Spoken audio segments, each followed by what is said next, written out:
حي على الفلاح.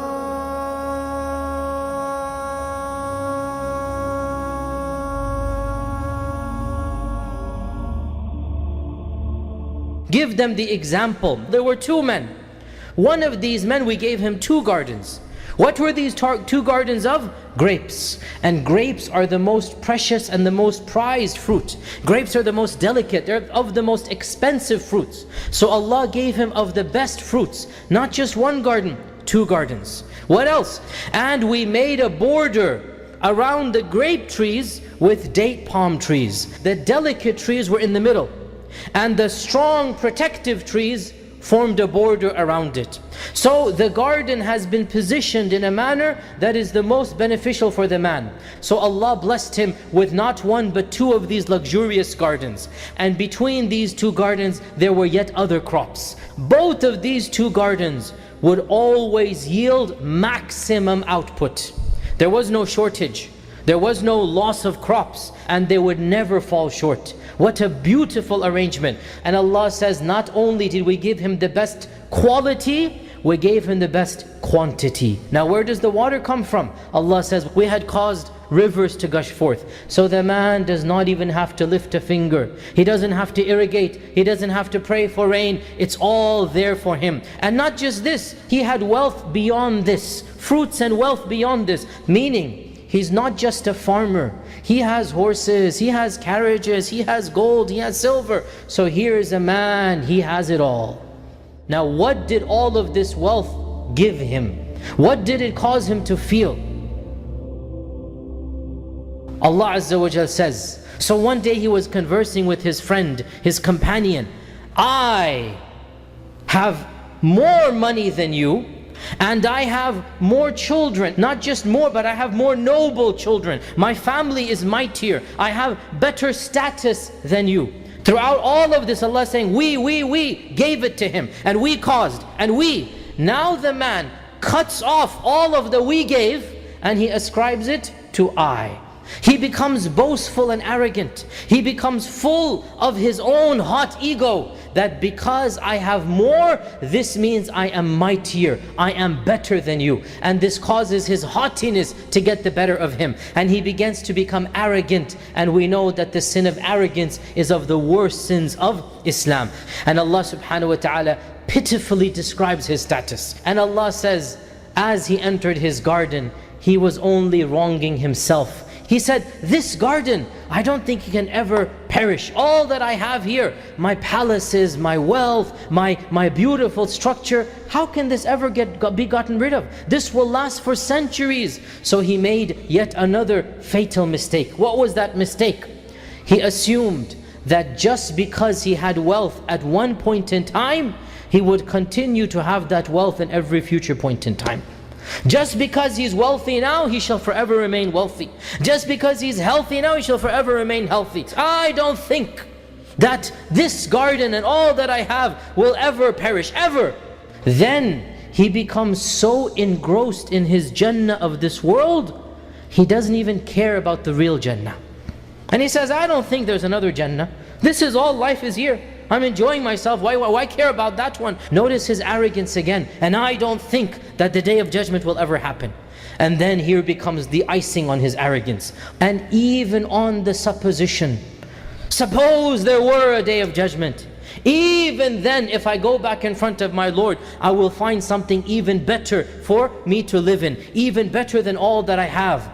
This poor miskin, he thought that if you're rich in this world, this means Allah loves you. This poor miskin was so deluded that he thought that if I have money now, Allah must be happy with me.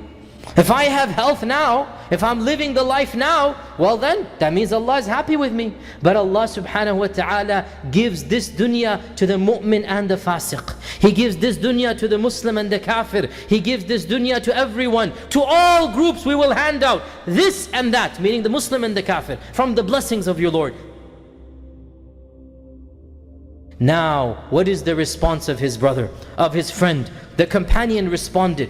Notice here, his friend has just been insulted at the height of insults. Notice this man is silent when he's being insulted. But when the man begins to insult Allah subhanahu wa ta'ala, he cannot stand that. When Allah Azza wa Jal is mocked, when the day of judgment is denied, that is when he opens his mouth. Because that is when his iman gets the better of him. How can you be so thankless? Are you so ungrateful to the one who created you? He created you from dust, and then from this drop of sperm, and then he made you into a man. The point of saying this is to humble this man back down to earth. Who do you think you are? Pompously, arrogantly assuming you're better than everybody else.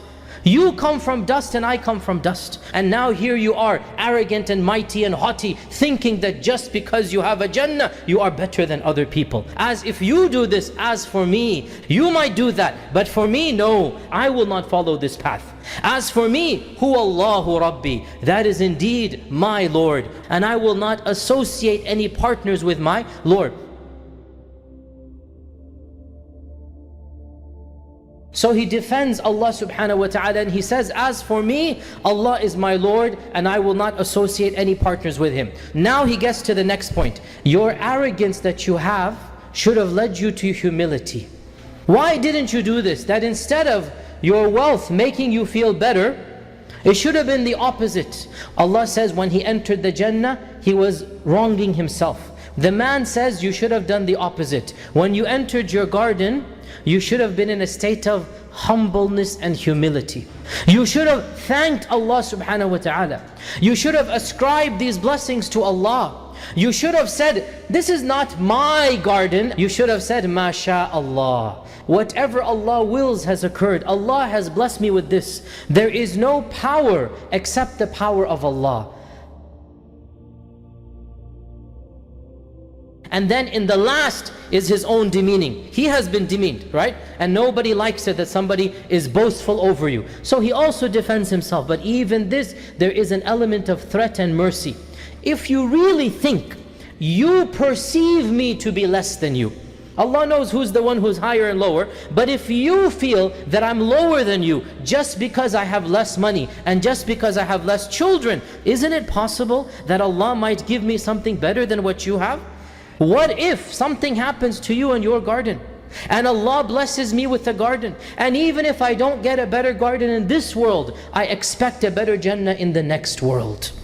As for you, are you not worried that your arrogance will bring about Allah's destruction? Don't you have a sense of fear and shame and cause all of your land to become completely infertile, or take your water will simply disappear and you will not be able to extract that water out?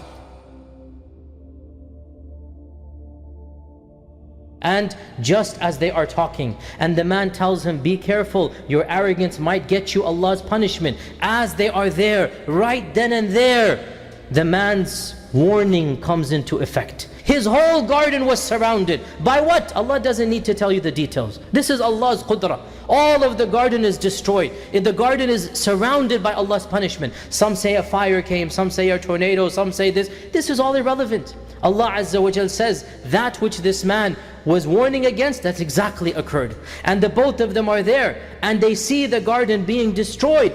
He started wringing his hands as a sign of regret, as a sign of remorse. Out of all that he had spent to purchase it, to maintain it, to build that palace, the roof became the ground. It was collapsed in its totality. That is when he realized. But as usual, regret and remorse after the adhab is of no use. And he says, how I wish that I hadn't committed shirk.